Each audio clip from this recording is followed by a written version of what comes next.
নমস্কাৰ সকলোকে মোৰ অন্য এটা ভিডিঅ'লৈ স্বাগতম জনাইছোঁ। আজি মই আপোনালোকক দেখাম মোৰ জন্ম ঠাইডোখৰ।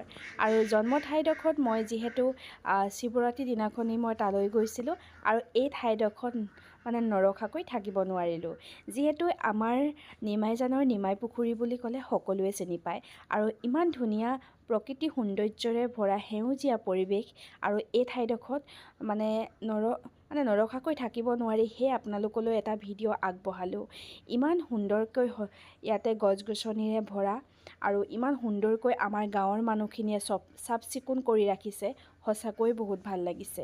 আৰু এইফালে বেটী আৰু আনফালে ভাইটিয়ে বাৰু বেকৰ কেমেৰামেন ভাইটি হয় আৰু ছাইডতে মোৰ যিহেতু শিক্ষা গ্ৰহণ কৰা বিদ্যালয়খন আছে, আপোনালোকক অকণমান দেখাম ৰ'ব।